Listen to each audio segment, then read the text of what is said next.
Sejam bem-vindos a mais um KKCast, esse podcast que fala das visões, das informações e principalmente das opiniões sobre o mercado imobiliário de Natal e do Rio Grande do Norte e do Brasil também. Eu me chamo Cacá Borges, você já me conhece, e hoje estamos aqui para falar de um assunto super interessante. Vamos falar sobre a dinâmica das cidades. As cidades crescem, se desenvolvem, mas existem espaços também que ficam ali precisando de uma atenção especial. Por exemplo, aqui em Natal nós temos a Cidade Alta e a Ribeira. E para trazer esse assunto aqui em pauta, estou aqui com o meu amigo Fernando Fernandes, esposo de doutora Gleides Fernandes, minha arquiteta também, grande arquiteta de Natal. Inclusive, vou chamá-la para vir um dia aqui conversar sobre arquitetura, que é muito interessante. Fernando Fernandes, esse dinâmico empresário da nossa cidade, que já passou por várias empresas e hoje está aí numa nova jornada também, mas que passou também, e é isso que a gente vai falar muito, nessa sua parte política, nessa sua gestão política e com essas visões, principalmente desses assuntos que nós vamos tocar hoje. Fernando, seja muito bem-vindo, meu amigo. Obrigado, Cacá. Prazer imenso aceitar o seu convite. E quando a gente vê elogios de amigo, a gente fica suspeito. Então, muito mais do que os seus elogios, eu agradeço bastante o convite. E é verdade, a vida tem me proporcionado alguns desafios e eu tenho tido coragem de enfrentá-los. E em alguns momentos, claro, a gente acerta, em alguns outros a gente falha, mas a vontade de acertar e de gostar da minha cidade de Natal, eu sou literalmente um natalense que adoro a minha cidade. Eu acho que Natal precisa ser muito bem cuidado, é uma cidade bonita realmente, a natureza foi extremamente feliz com o Natal e a gente precisa agora cuidar desse negócio chamado Natal, que eu digo negócio porque nós vivemos dela. Então, a gente precisa que uma cidade, para se sustentar, tenha uma economia pujante, tenha organização, tenha planejamento, tenha gestão. E eu acho que a gente precisa botar tudo isso aí no mix e fazer com que Natal realmente seja aquilo que a gente imagina, uma cidade boa para se morar, boa para quem nela está e, consequentemente, boa para o turismo, que é a principal atividade econômica da nossa cidade, é o turismo. Natal é uma cidade geograficamente bem localizada e pequena em termos de dimensões. Nós ganhamos só de Vitória, né, no Espírito Santo, como capital brasileira. Então, eu acho que essa pepitazinha de ouro ela tem que ser bem trabalhada. É, verdade, Fernando. Verdade mesmo. Amigo, antes da gente entrar nesses assuntos, que são os nossos assuntos de pauta aqui, eu queria que você trouxesse o Fernando Fernandes desde que começou até agora. Qual foi essa sua jornada? Me conta aí um pouco da sua vida, amigo. Bem, eu sou Fernando Fernandes de Oliveira, nascido em Natal, minha formação profissional em jornalismo pela UFRN. Tive o prazer também de estudar na velha ETFER, hoje IF, fiz edificações. E desde pequeno, realmente, eu tive uma vontade grande de trabalhar. Eu comecei a trabalhar ainda antes, naquela época podia, era legal, não me fez nenhum mal, muito pelo contrário, me fez muito bem. Eu comecei a trabalhar antes dos 15 anos. Eu tive carteira assinada e comecei a trabalhar como revisor do jornal A República. Para mim, foi uma experiência extremamente gostosa e eu acho que foi daí que o cheiro da tinta me levou para o segmento da comunicação, para o segmento gráfico. Tive essa experiência muito gostosa. Depois, nós tivemos uma empresa, a RN Econômico, foi durante muito tempo a principal revista de economia do estado do Rio Grande do Norte, e muito tempo uma gráfica, onde meu pai, Marcos Aurélio de Sá, também jornalista, eram sócios e conduziram essa revista por muito tempo. No intervalo também, durante a sociedade, eu acho que durante uns 10 ou 12 anos, Cassiano Arruda, que é o jornalista tradicional da cidade, foi nosso sócio. E, a partir daí, quando eu saí da República, eu fui para o RN Econômico para me atrever à produção gráfica. Então, naquela época, eu fiz diagramação, que hoje é toda digital, é claro. Naquela época era feita cálculo manual, se usava máquina de calcular, enfim. Depois, gostei da atividade e passei a ser o gerente da parte gráfica e, consequentemente, a gente fez um processo de mudança que existia, que era as antigas tipografias, né, os tipos móveis lá do nosso Gutenberg, e passou para o processo de offset, onde eu fui o gerente e, consequentemente, o gestor dessa parte de comercialização e venda de produto gráfico. Passos seguintes, nós tivemos uma divisão entre Marcos e papai, uma divisão tranquila, eles são amigos até hoje. Marco Aurélio é uma pessoa querida nossa, papai, graças a Deus, faz agora em janeiro 95 anos, continua vivo, lúcido. E depois eu tive, nessa vivência com gráfico, eu percebi que o modelo naquele momento era meio complicado, eu precisava inovar, descobrir novos processos, o sistema de formação de preço era uma maluquice, a forma que se atendia o cliente. Foi quando eu comecei a frequentar a Federação das Indústrias, tive naquele momento as portas 100% abertas pelo meu querido amigo Fernando Bezerra, e a partir daí a gente teve um envolvimento político-sindical. Eu achei que a gente precisava trazer o conhecimento, precisava fazer inovações e sozinho eu não conseguia, que o segmento era pequeno em Natal. E eu fui um dos fundadores e primeiro presidente do Sindicato da Indústria Gráfica do Rio Grande do Norte. E, a partir daí, eu comecei esse envolvimento. Participei depois da Federação das Indústrias com o Fernando ainda como vice-presidente. Fui vice-presidente Fernando. E, naquela época, ele me delegou a um menino de 32, 33 anos a responsabilidade de ser o diretor por delegação de poderes, que é inerente do presidente da Federação, do SESI. Em seguida, veio a eleição de Bira Rocha. Fui primeiro vice-presidente com Bira Rocha por 8 anos. E, nesse intervalo, eu fui presidente do Conselho do SEBRAE em 99, 2002. 4 anos, presidente do Conselho do SEBRAE, motivo de muito orgulho para mim. E aí, quando você começa a circular na cidade, você começa a ser conhecido, começa a surgir algumas oportunidades que eu, como eu disse no início, eu fui aceitando os desafios. Nesse momento, Natal, em 99, Natal fazia 400 anos. Dona Vilma era prefeita de Natal e ela, pelas relações de amizade dos grupos comuns, meu nome foi indicado para ser o secretário especial dos 400 anos da cidade de Natal. Em fevereiro de 1999, em dezembro, era o aniversário, dia 25 de dezembro, que é o aniversário da nossa cidade. E eu aceitei esse desafio porque era uma secretaria especial, não era ordenador de despesa, tinha começo, meio e fim. Então, realmente, meu compromisso com a governadora, com a prefeita, então, Vilma de Faria, era ficar até o final de dezembro, e deu certo. Foi um projeto muito bacana, a gente conseguiu resgatar muito da autoestima, da valorização da cidade. Isso me motivou muito. Eu tive grandes parceiros, aí eu me lembro muito bem de Gênia Tinoco, me lembro muito bem de Alexandre Macedo, que eram as agências na época que nos atendiam, o sistema CNI-FIERN, nós fizemos uma grande parceria, na época a TIM. Foi feito porto da entrada da cidade. Esse porto que tem na entrada aí dos Reis Magos com essa estrela foi um projeto nosso, executado em parceria na época com a Petrobras. O Lugon, que foi superintendente da Petrobras, aqui foi um grande parceiro. Mapeamos junto com o nosso jornalista intelectual e grande figura de Natal, Vicente Cerejo, os principais pontos da cidade. Naquela época, nós conseguimos colocar umas placas lindas em aço de sinalização dizendo o que representava aquele monumento, junto com a marca dos 400 anos da cidade, claro, o ano de fundação e o ano dos 400 anos, e um pouco da história. Isso, infelizmente, roubaram todas essas placas na Casa de Câmara Cascudo, ainda preserva que está dentro da casa dele.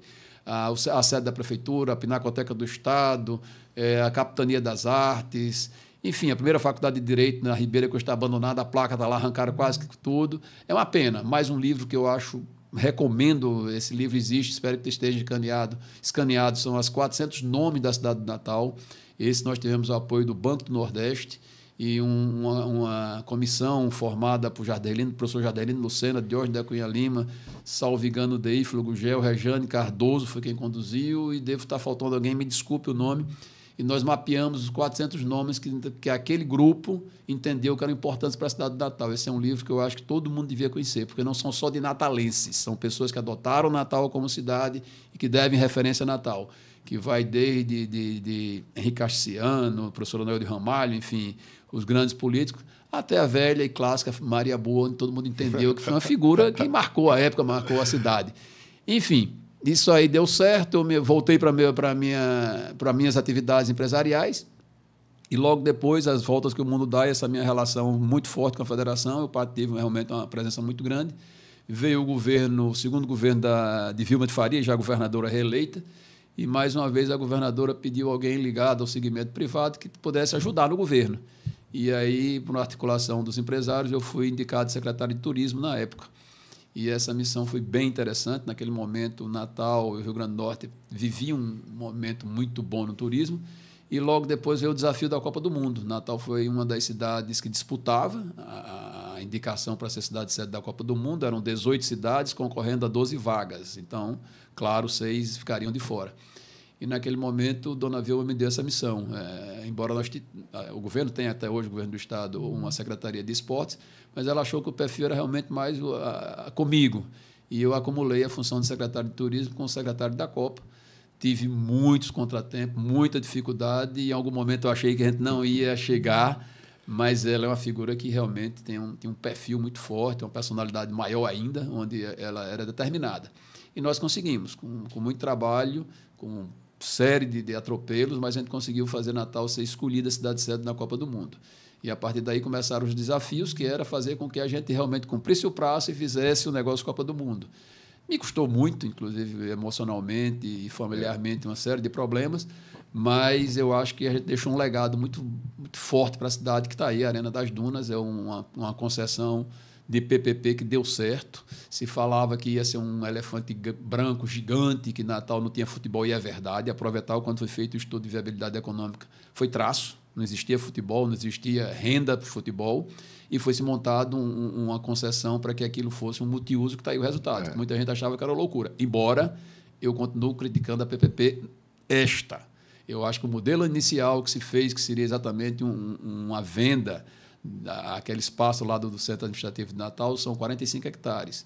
E a primeira concepção, feito o estudo tinha os americanos, a concepção arquitetônica da Arena das Dunas é de um escritório gigante de arquitetura americano. Na época, eles dividiram, né, 2 escritórios, na época o HOK, o HOK, como eles dizem, fazia tudo, projetos corporativos e arquitetônicos na área esportiva.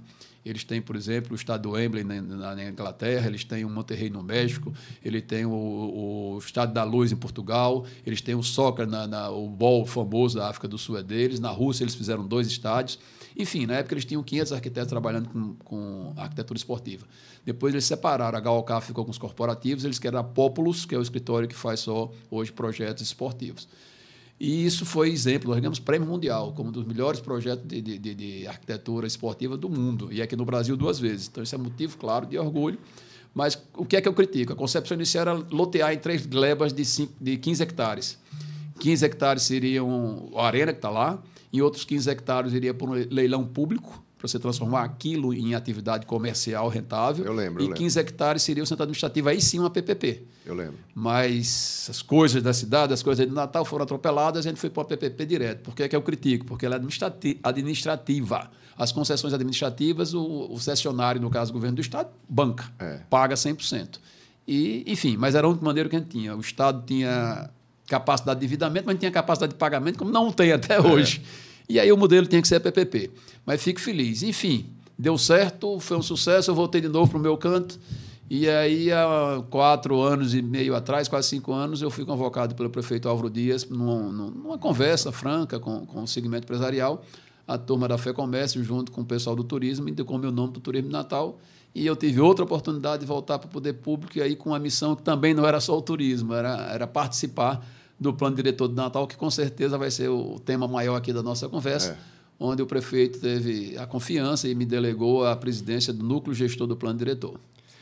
Beleza, que coisa bacana, viu, Fernando? Eu acompanho você e vejo o quanto é importante esse link, né? De ter, normalmente, essa parte política precisa muito do link com a parte empresarial, tanto a Federação da Indústria, do Comércio, porque é uma conversa que muitas vezes não flui.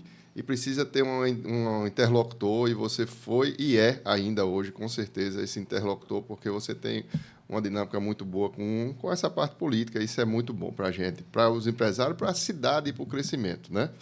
Fernando, ainda nesse assunto aí, vamos lá. De toda essa sua andança aí, principalmente nessa parte pública, o que foi que para você marcou mais? O que foi mais importante dessa sua trajetória, amigo? Difícil mensurar esses 2 aspectos. Eu acho que o marco da PPP é uma quebra de paradigma gigante, e provar que deu certo. Eu não discuto valores, algumas pessoas criticam, mas eu brinco muito. Você tem dinheiro para comprar um carro zero, esse carro custa R$100 mil, ok, você pagou, comprou. Você não tem, mas quer comprar o carro e precisa, financiou, ele vai custar 150 ou 200. Aí é outra análise, mas o bem é 100 mil. E o plano diretor, eu acho que a minha participação no plano diretor, a coragem que o prefeito Álvaro Dias teve de enfrentar essa mística que é mexer no plano diretor, que é reformar um plano diretor, que é transformar uma cidade numa cidade melhor para quem elabora. Isso foi um desafio grande. Eu não esperava tanta resistência de algumas pessoas, de alguns segmentos, e eu diria até que alguns, eu não digo jogo baixo, mas de uma pressão desnecessária, usando coisas que não são verdadeiras. Eu acho que o plano diretor, embora... É importante destacar, eu fui um membro. É importante, eu digo sempre que isso se deve à determinação de um político, prefeito da cidade, é claro, que teve a determinação de fazer acontecer. Sem isso, claro, não poderia fazer, até que ele é o gestor da cidade, que é responsável pelo plano diretor. E há um núcleo que ficou realmente trabalhando no dia a dia. A CEMURB, o Tiago Mesquita e todo o seu time, um time fantástico, a determinação também é uma garra Tiago, eu brinco muito, é um menino, bem mais novo do que eu. Eu tive a oportunidade de conhecê-lo agora na prefeitura, mas Tiago, esse gosta da cidade. Embora ele é natalense por adoção, ele nasceu, acho que em Goiânia, salvo engano, a família mineira. O pai dele foi gerente aqui da VASP, foi o motivo dele vir para cá. Mas é um cara fantástico. E Fernando Benevides, que na época era o procurador-geral do município, com a praticidade, com a velocidade, com, enfim, o pragmatismo que se deve ter nessas concessões e a confiança que o prefeito delegou a todos nós. Então, esse da cidade me orgulha muito, que a gente vinha Natal vindo sendo travada, parada, né, atravancada literalmente, e onde se dizia que nós tínhamos um plano diretor que ganhava prêmio mundial e, ao mesmo tempo, você tinha uma cidade se esmaindo, se esfalecendo, morrendo de inanição. Então, foi muito bacana. Muito. A gente participou ali e via como vocês foram ativos. Vamos destacar o prefeito mesmo, se não fosse ele com aquela, né, com a força mesmo, a determinação de colocar o plano diretor adiante, com certeza a gente não tinha saído. Quero fazer um registro importante. A participação da Fé Comércio.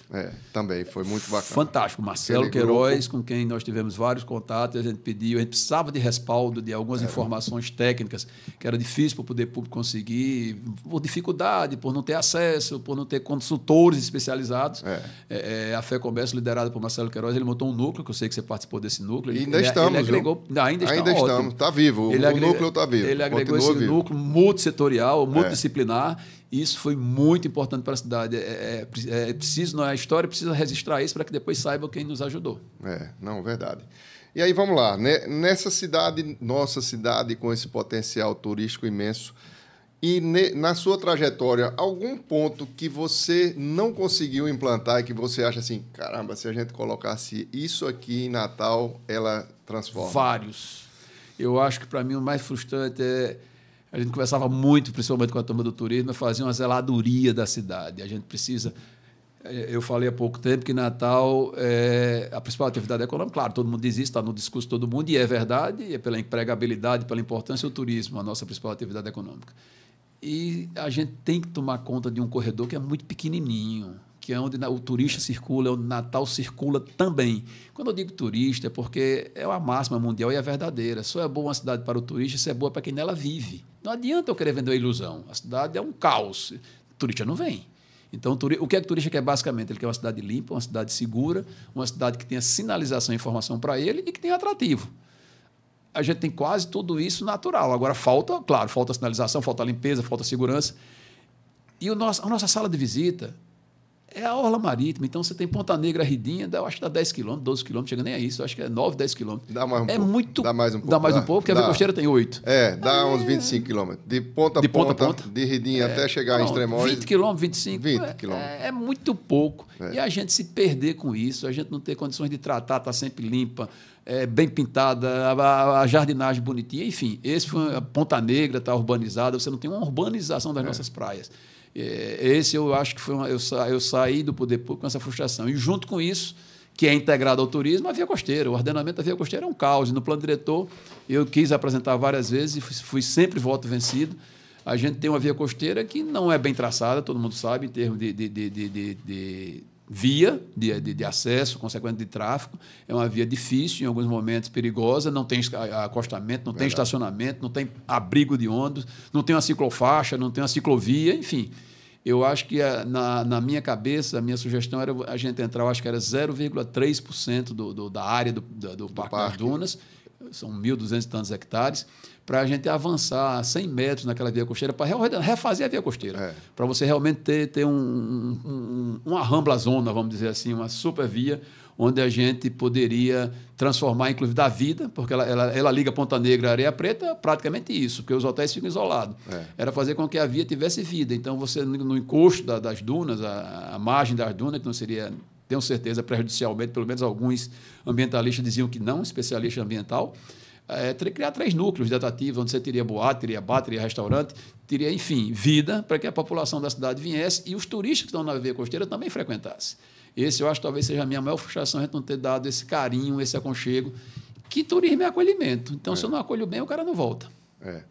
Mas ainda tem, né? Vamos seguir esse Mas, negócio. não, A gente eu acho que tem estrada pela frente tem, e a gente pode construir aí umas coisas diferentes ainda, com certeza absoluta.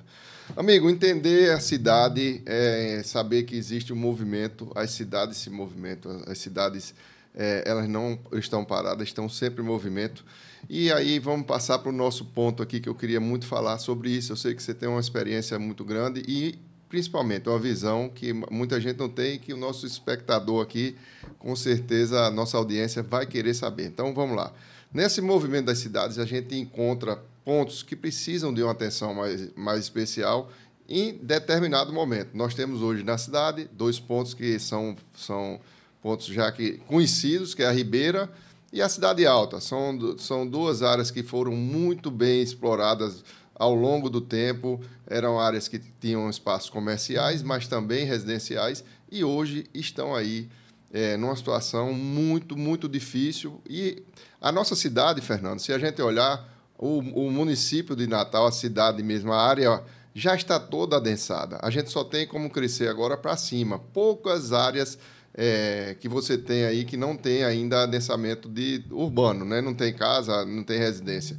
A maioria da cidade já está. Então, ou a gente vai para fora ou a gente revitaliza esses pontos que precisam de melhoria e de atenção. Então, o que é que você acha sobre esses 2 pontos e o que é que tem sido feito, mas, principalmente, o que é que falta fazer nesses pontos para a gente melhorar a cidade?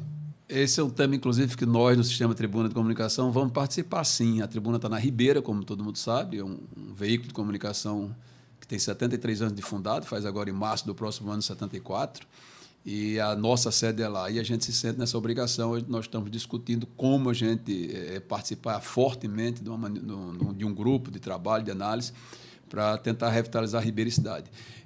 Você colocou muito bem, e esse modelo de espraiar a cidade, que foi mais ou menos um modelo pós-Segunda Grande Guerra, com aquela visão americana e tal, no Brasil copiou como modelo total, e nós começamos a abandonar os centros. As pessoas queriam morar em casas, claro, os arquitetos queriam mostrar sua capacidade de criação, então espaços maiores, casas, enfim. E a gente percebeu que não era bem isso. Você precisava adensar porque a cidade fica mais barata. Fica mais barata, claro, menos ônibus circulando na cidade como um todo, o esgotamento sanitário, a energia, a internet, enfim, tudo concentrado numa área menor é mais barato para todo mundo. E você tem o serviço e o prazer de todo mundo, que você está morando e trabalhando num núcleo muito pequeno. Aquela história lá do Yangel de cidade para as pessoas, onde realmente a cidade é para as pessoas, não para carro. E o que é que a gente tem que fazer com a Ribeira? Eu acho que a Ribeira e a cidade, que já se tentou leis de incentivo no passado, se tentou trazer algumas empresas, alguns segmentos, a gente tem que pensar em trazer pessoas realmente. Se a gente não criar... E eu tenho me inspirado muito, tenho lido, e nós tivemos o prazer de trazer aqui em maio desse ano, dentro do programa da Tribuna, nós temos um evento chamado Motores do Desenvolvimento, e nós fizemos em maio... focado no plano diretor e no Minha Casa Minha Vida, onde veio o ministro Jader Filho, veio conversar conosco. Eu estive lá, muito bacana. Obrigado. Excelente, então, excelente. o Osto Fajardo, que é um arquiteto carioca, que ele é especialista nessa área de patrimônio, trabalhou 4 ou 5 anos com o prefeito do Rio.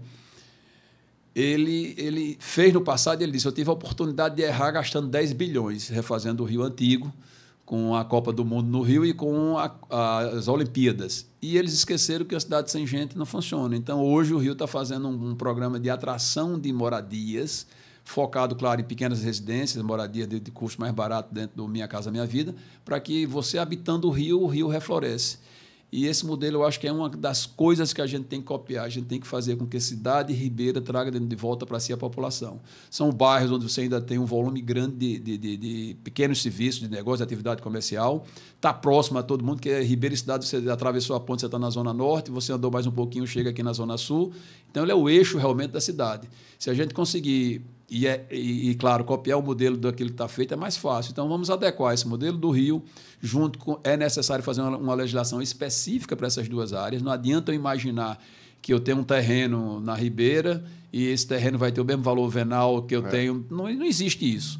E eu preciso, então, criar condições diferenciadas, que é um bairro adensado, sim, mas eu preciso fazer com que eles verticalizem. Eu preciso fazer com que as pessoas tenham o mínimo de conforto, então eu tenho que levar negócios para lá, de lazer, de cultura, enfim, de escolas regulares, para que esse bairro possa ser bom para quem nele vai morar.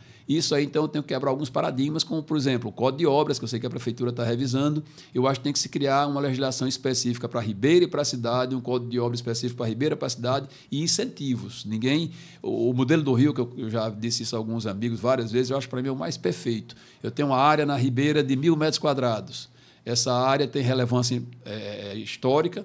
Até que ponto? Porque nós tivemos uma ribeira tombada no atacado. Né? Não foi nem no varejo, foi literalmente no atacado. Você descendo da Rio Branco, no sentido do ônibus, do fluxo de carro, desculpe, a partir ali do alto do Rio Branco, onde tem o Banespa, o Santander, desculpe, até as Rocas, o lado esquerdo é todo tombado. Então, você não pode mexer, é um tumulto.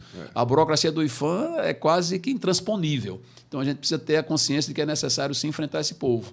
E o que é que eles estão fazendo lá no Rio? Estão fazendo transferência de potencial. Você tem uma área, você é obrigado a fazer residência dentro do programa Minha Casa Minha Vida e pode fazer residência de até, salvo engano, 20 ou 25 metros quadrados. É estúdio para quem mora sozinho.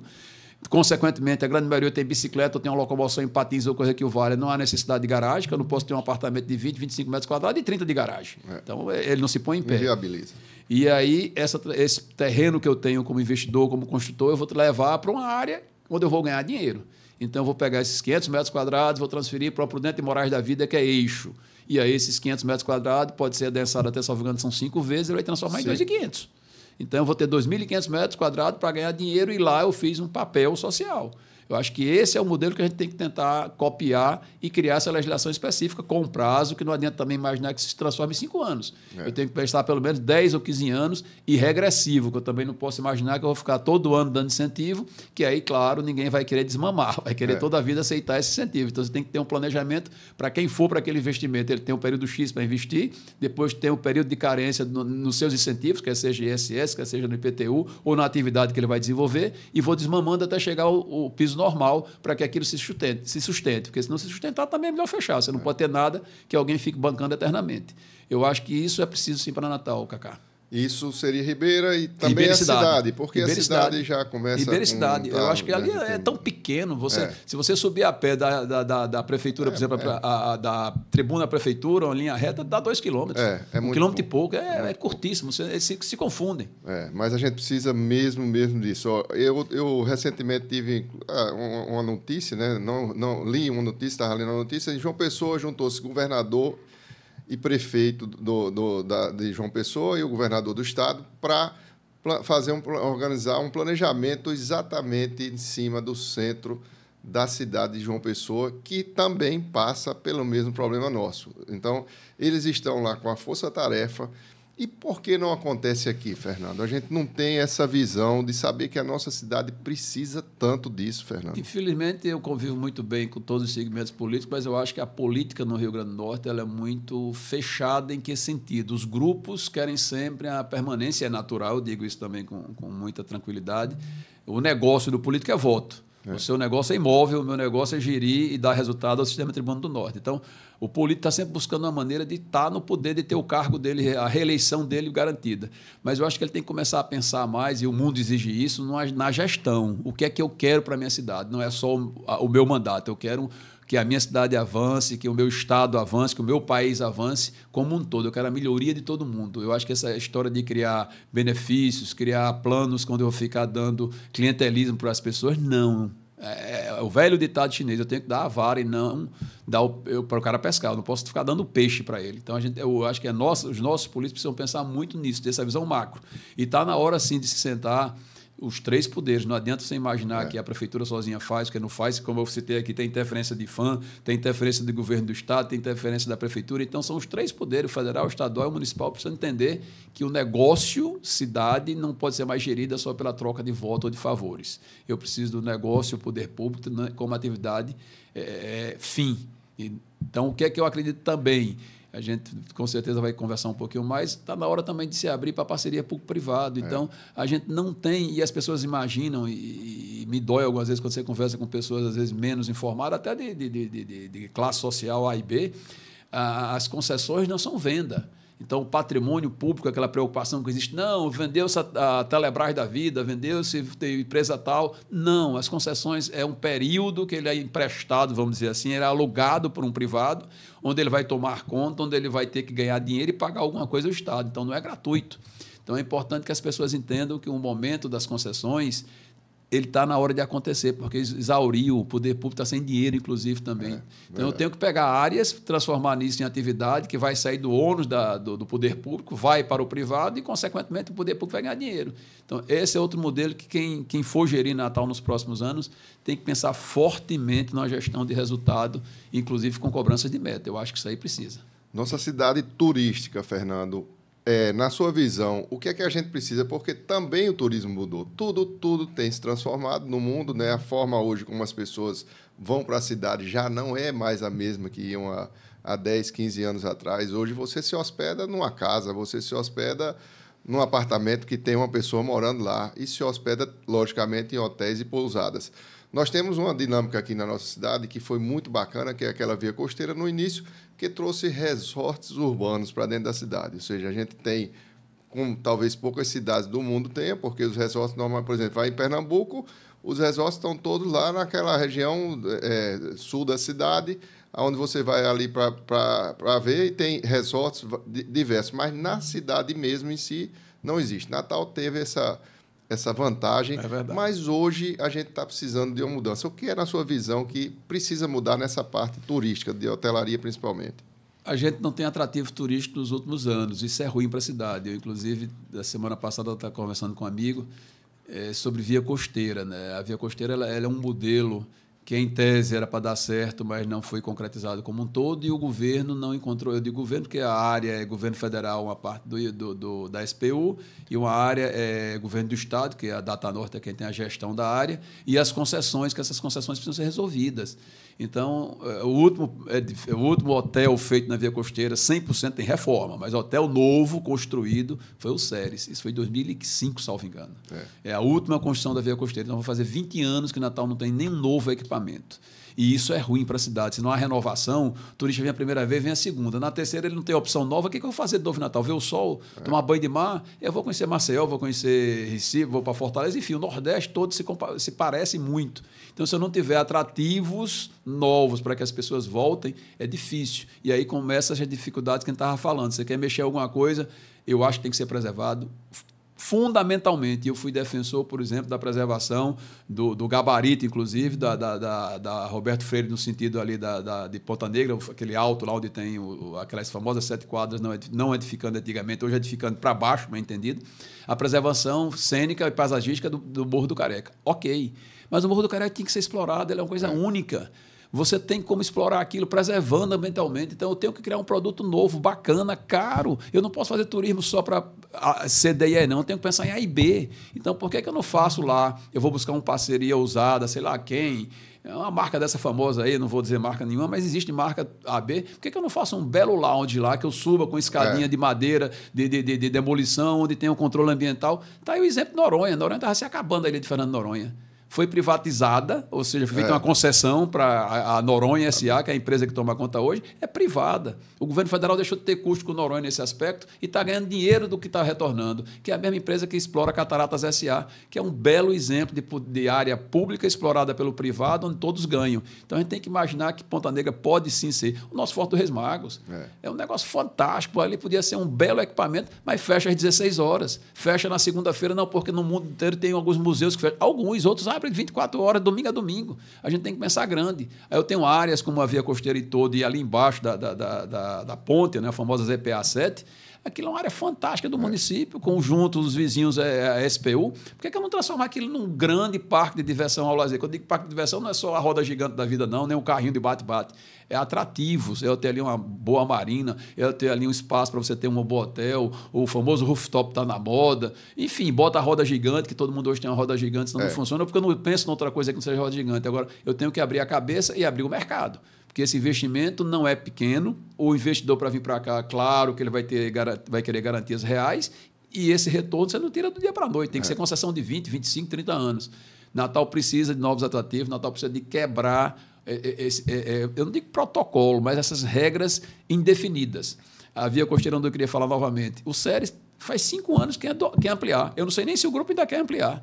logo no início, e nenhuma crítica ao governo atual, são governos. Certo. O governo atual mal assumiu, faz 5 anos, a governadora Fátima já terminou o primeiro mandato de 4 anos, o Sérgio tem um projeto pronto, não deu entrada da prefeitura, que precisa legalização do terreno vizinho que ele queria incorporar para fazer mais 400 apartamentos. Ali eu sei, salvo engano, 110, 120 milhões de investimentos, 400 novos empregos dentro da cidade. Até hoje os caras não conseguem.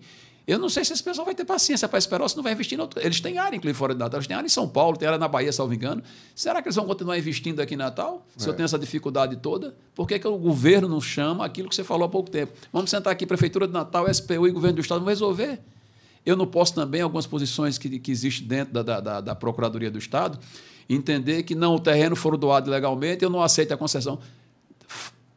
Os advogados têm uma palavra, os procuradores, aprendi muito no plano diretor 2, expressões que eu brinco muito, né? O princípio da razoabilidade, você tem que ter, é verdade, e o princípio da economicidade, o que é o que o município vai ganhar, o Estado vai ganhar.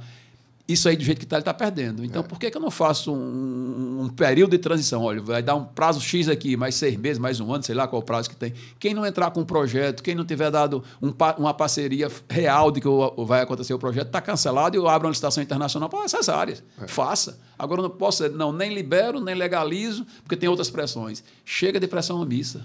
Eu acho que quanto mais transparente o governo, melhor. E como tem potencialidade, né, Fernando? Gigante, porque a gente vê, gigante. de novo, Ponta Negra precisando, tem aí a engorda, que a gente não falou ainda, mas possivelmente vai sair. Será que sai ainda nesse governo? Eu espero que consiga sair, pelo menos o prefeito Alves consiga fazer a licitação. Porque eu não acredito mais, nós estamos em novembro, todos os governos, sem exceção, dezembro, até o dia 10 de dezembro, fecha-se tudo, fecha no bom sentido, você não pode mais empenhar, não pode mais licitar, não pode pagar e por aí vai, e geralmente só abre no ano seguinte, pós-janeiro, que é quando abre o orçamento, então é fevereiro, março.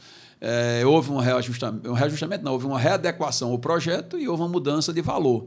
E isso tem que passar lá por cima pela autorização do Ministério do Desenvolvimento Regional e está avaliando e não liberou isso. Se ele tiver capacidade de articulação e arrancar esse processo lá de Brasília, eu acho que ele licita. Não é uma obra demorada, não. Vai depender da disponibilidade no momento da licitação de balsas para fazer as dragagens. Hoje o mercado mundial tem disponível. Segundo alguns especialistas, quando eu estava na prefeitura, apostava que essa obra podia ser feita em 6 meses. O prazo que ela está prevista é de 1 ano. Mas alguns especialistas falam em até 4, 5, 6 meses com a disponibilidade de balsa. É fundamental para a cidade? Então falta essa determinação, sabe, Cacá? Essa gestão que eu acho que o político tem que ter o jogo político, mas tem que ter o jogo da gestão. Aí a gente seguindo ali, falamos já sobre a via costeira. A gente tem um rio Potengi, Fernando. Você sai daqui, vai para o porto lá em Portugal. Quando eu chego no porto lá, só me lembro do nosso rio Potengi. A gente organizar aquilo ali, trazer uma demanda estruturada para aquela área inteira. Hoje, inclusive, eu acho que tem um navio de turismo, talvez. Está funcionando aquele espaço lá que foi... O terminal turístico passageiro, infelizmente, não. Para minha tristeza, para não dizer decepção, a informação que se tem é que aquele terminal turístico, que foi um investimento, acho que 40 milhões, salvo engano, ou 60, não me recordo mais o valor, do governo federal. A ideia era exatamente ser um terminal de passageiros, um aeroporto, claro, guardar as proporções que é mais fácil das pessoas entenderem, para navio. Então, lá tinha controle de entrada dos passageiros, entrega das bagagens, enfim, climatizado, bacana. Vai ser a informação que se tem que vai ser a administração da Coderne resolveu ir para lá, porque o prédio da Coderne vizinho está muito ruim, está cheio de problemas estruturais, vão botar a Coderne lá dentro, que podia ser explorado com espaço de eventos, tem o Largo da Rua Chile. A gente está falando disso aí vem outra... dentro dessas concessões, da possibilidade de exploração no bom sentido. Quando a gente fala exploração, não é aquela exploração antiga que se acha, daquelas imagens que se tinha lá dos anos 40, 30, do capital explorando o trabalhador. Não, é o ganha-ganha, a teoria Bill Gates. Eu ganho, você ganha, nós ganhamos. Então, a gente tem que ter isso em mente. Nosso parque da cidade, 1.200 hectares, a gente falou aqui há pouco tempo, vale nada. Os caras cobram R$1 para quem entra ali para fazer o que eu não sei, entre aspas, porque não paga nada, é melhor deixar a entrada gratuita. E você não explora aquilo para ganhar dinheiro. Você tem milhões de oportunidades se aquilo fosse entregue, uma concessão para ganhar dinheiro e dar vida para a via costeira. E olhe que não tem nada novo. Absolutamente nada novo. Não sei se o Conselho Estadual de Turismo ainda tem, mas lá no governo Dona Vilma, quando eu participei, Eduardo Maioli foi uma grande figura que viveu muito tempo em Natal, era engenheiro, foi da Petrobras e montou o famoso Hotel Manari. Eduardo tinha uma visão muito bacana de mundo. Ele apresentou lá atrás, não me lembro exatamente que ano, 2007, 2006, 2008, uma reurbanização daquilo ali, que ele queria fazer uma entrada, e ele era geólogo, consequentemente da área, a entrada do Parque das Dunas, para dar vida à via costeira, ser por aquela pissarreira, em frente onde o antigo Parque da Costeira, vai ser o hotel lá dos Gaspar Novo. Ali tem exatamente, segundo ele, aquela área está completamente degradada, que é uma pissarreira. Então faz um estacionamento bacana, faz a entrada do parque para lá. Ele trouxe na época eram os slides e tal, não tinha essa tecnologia hoje que se tem. Eu acho que era da Nova Zelândia, ou é da Austrália, não lembro mais, onde você tinha um parque que parecia muito com o Natal, e você tinha todo um processo de visitação em cima de duna, feito por madeira de demolição, não agredia a natureza. Você tinha passeios fantásticos para fazer naquele parque, uma espécie de uma área de lazer para boate, tudo com respeito ambiental, gerando o equilíbrio do meio ambiente, evitando as ocupações irregulares, que hoje você não pode fazer nada, mas está invadido por ocupação. Daqui a pouco a escola doméstica de Natal vai estar dentro dela, as casas estão descendo Mãe Luísa. E o poder público isso aí não fiscaliza. Verdade. Mas se alguém for investir, está ferrado. Então, esse processo de Eduardo Magnoli, esse projeto, deve existir no Conselho Estadual de Turismo. Ele deixou, na época, era um disquete. Ele deixou um disquete exatamente com essa apresentação, com essas sugestões, até os banheiros, você tem um tratamento, e eu volto a dizer, copiar o que deu certo. A Nova Zelândia fez, a Austrália, eu não me recordo bem. Por que não pode fazer aqui? E nesse momento, ele tinha um projeto, e não se falava em lounge, não era a palavra da moda nem rooftop, mas era um observatório do Morro do Careca. A ideia era fazer uma escada, um trenzinho, não sei exatamente o nome, mas um teleféricozinho em Z, pelo lado de dentro do Morro do Careca, você subia em Z, estaria lá em cima, feito tudo de madeira bonitinho, lá em cima teria o mesmo processo, as madeiras de demolição, sob piloteio, sem agredir o morro, onde você teria o controle de pessoas, tantas pessoas por dia, controlado, bonitinho, para contemplar, para ver o pôr do sol, para fotografar, para ver... Cara, isso está lá, tem 20 anos e ninguém tem coragem de tirar. Por quê? Porque alguns ambientalistas querem atravancar a cidade, alguns conservadores. Eu acho que nós temos que pensar em progresso. A palavra progressista, para mim, é quem traz progresso. Então, eu me considero um progressista, tem que pensar nisto. Agora, eu vou dizer, esse Morro do Careca se põe em pé? Não. Mas na hora que eu pego a área do Morro do Careca, pego o Parque das Dunas, pego lá o Parque da Cidade, que a prefeitura é outra coisa absurda. Linda, são 157, 160 hectares dentro da cidade, que não serve para nada. Não serve para nada porque, claro, tem a preservação ambiental, claro que o aquífero da cidade... Entenda bem, quando eu digo não serve para nada, é um custo de quase 30% do orçamento da CEMURB para manter aquilo e não ter nenhum retorno. Por que eu não transfiro aquilo para alguém e aumenta a minha capacidade de investir, que se critica a CEMURB no sentido das liberações dos projetos e análise? Com esse dinheiro eu vou contratar novos profissionais, vou fazer licitação, vou transformar a CEMURB mais ágil e aquilo vai ser frequentado pela cidade. Mas não, então faz um pacote, junta isso para ter o equilíbrio econômico-financeiro. Senão ninguém vai fazer investimento sem retorno. Eu vou ter aquela velha história, eu vou ter uma carne com osso aqui, mas eu vou ter o filé no outro canto. No final eu ganho no todo. Perco em um ou outro, mas eu ganho no todo. E isso realmente Natal precisa. Vamos aqui, estamos finalizando, meu velho. É rápido aqui. Olha, foi um papo super bacana. Foi muito agradável. E principalmente porque a gente falando da cidade... vem assim... Eu vibro com a minha cidade. Vem a esperança de que a gente espera realmente que a gente possa ver e viver esses momentos de tanto... De novo, Natal é uma cidade com um potencial imenso e a gente vai deixando passar e vai perdendo espaço, né? Porque o mercado se movimenta também e se a gente não chegar com o que precisa ser feito agora, hoje, a gente amanhã não está mais presente, né? Na cabeça, principalmente nessa parte turística, na visão das pessoas que querem conhecer e ver um Natal diferente, como sempre foi. Fernando, deixa aí as suas considerações finais. Eu peço sempre que diga aqui o que você espera da nossa cidade, aí, uma coisa que você realmente deseja para Natal, né? Deixar a cidade melhor. E o agradecimento de você estar por aqui com a gente. Obrigado, Cacá. Eu vou citar só um exemplo, que eu gostaria que os próximos gestores, isso não transformei isso em 4 anos, claro, eles tivessem essa visão que a gente discutiu aqui, de transformar Natal numa cidade boa, não, muito boa para quem mora nela. Para nós nos sentirmos felizes, seguros, ter uma cidade tranquila. E não precisa ir muito longe. Mais uma vez, eu cito um exemplo de alguns amigos que têm mania de dizer, principalmente os Barreto, depois da batata frita do McDonald's, não tem por que você inventar batata frita, é copiar. Ela é crocante, ela é gostosa, é saborosa. Você falou Portugal, Porto.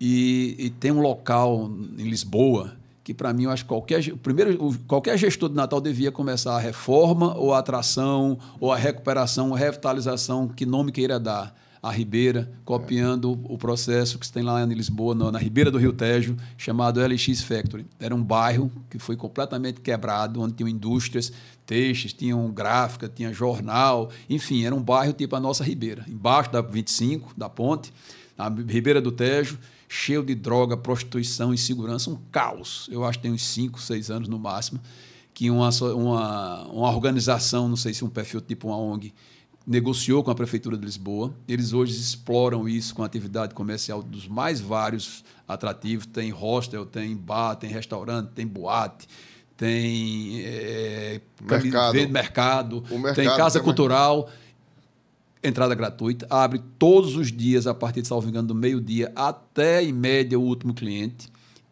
E o que é que a Prefeitura fez? Deu a norma mínima para você circular e explorar aquilo sem necessidade de adequação à realidade de hoje, porque aquele bairro já existia há algum tempo e estava quebrado e não servia para nada. O bairro inteiro hoje funciona, como eu estou lhe dizendo. Quando eu estive lá uns 2 anos atrás pela segunda vez, com alguns amigos, inclusive daqui, numa feira de turismo, tem um Charme lá, que é um restaurante tailandês. A gente foi lá e o hostel disse, se você vier aqui daqui a 120 dias, você vai ter vaga, então vai ficar aqui na fila esperando que alguém desista para tentar entrar. Porque eles têm 4 meses para frente reservado. Nossa. Agora, se você for olhar, você adequou à realidade. Aquele bairro existia nos anos 40, então não tem acessibilidade, não tem portabilidade, não tem elevador, mas funciona, deu vida à cidade, está gerando dinheiro. O que aconteceu? Tchau prostituição, tchau drogado, tchau roubo, tchau insegurança. Um parque que você fez ao lado de estacionamento fantástico, explorado por um privado que paga IPTU e paga o ISS da Prefeitura, não sei os tributos portugueses, mas aqui seria o nosso IPTU e ISS. E um terreno gigante depredado que existia vizinho, hoje é um prédio da Receita Federal de Lisboa, lindo, bacana, e está surgindo agora um de apartamentos. Do nada. Por quê? Porque a Prefeitura teve a percepção que se eu estou com uma coisa falida, quebrada, deixa eu fazer com que isso aqui traga o povo, trazendo o povo, você vai querer morar e virão os outros. Então, que os nossos gestores se espelhem, volta a dizer, no que está dando certo. Vamos copiar a batata frita, não vamos inventar outra receita, não. Opa, maravilha. Então, chegamos aqui a mais um finalzinho desse nosso KKCast, esse podcast que é super direcionado para o mercado imobiliário e para as informações sobre esse mercado de Natal. Hoje foi uma conversa muito interessante, muito boa, muito dinâmica sobre a cidade de Natal, que tivemos aqui com Fernando Fernandes. E eu espero que você, que é a nossa audiência aí, tenha tirado algum insight para a sua vida, para o seu negócio e que venha participar também dessa... Que isso aqui é nós queremos Natal melhor. Eu acho que se a gente se juntar, se nós nos unirmos, a gente vai conseguir isso. Então, muito obrigado e até o próximo KKCast.